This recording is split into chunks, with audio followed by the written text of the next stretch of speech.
I tried printing TPU for the first time, and this is how it went. These are my first 2 attempts, and as you can see, they did not go well. The first thing I learned about printing TPU is that you want to limit the resistance from the spool to the print head as much as possible. So I printed the spool holder so I can directly feed the TPU into the print head. I chose this configuration because it fit everything on a single build plate. I wanted it ready to go by the time I got home from work. I think my filament was a little wet, or maybe I just needed to adjust some settings because there was some serious surface imperfection. I couldn't find the screws the creator recommended, so I ended up using some screws for drywall anchors instead.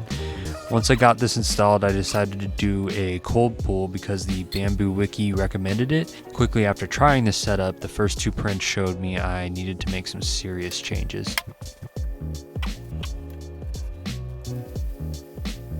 Then I realized that I didn't have a PTFE tube long enough to travel from the outside over the enclosure to the print head.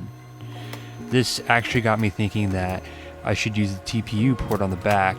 The wiki recommended printing from a dry box to get the output level with the TPU inlet flush on the back of the H2D, so I decided to design my own riser to lift my Creality Space Pi up to that height.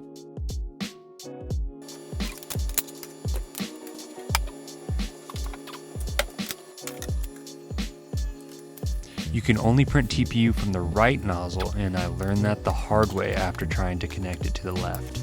I moved the Space Pi to the rear of the printer and rerouted the extruder PTFE tubes to the top slot and fed it back and out into the Space Pi.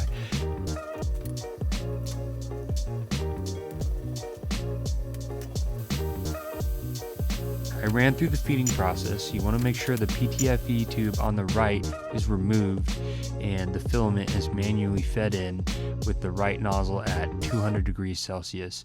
You'll use the control panel to manually extrude the filament. Once it extrudes successfully, you can reconnect the PTFE tube back in.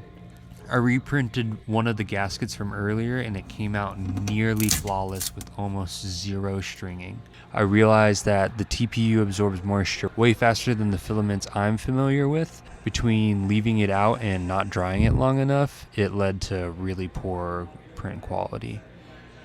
At this point, I think it's important to note that you cannot use a PTFE tube with TPU 85A. Here I'm using 95A. My recommendations are make sure your TPU is well dried, and if you have a dry box, make sure you feed your TPU through the back of the printer so the chamber can fully be enclosed and you can dry the filament while printing it in addition to drying it before.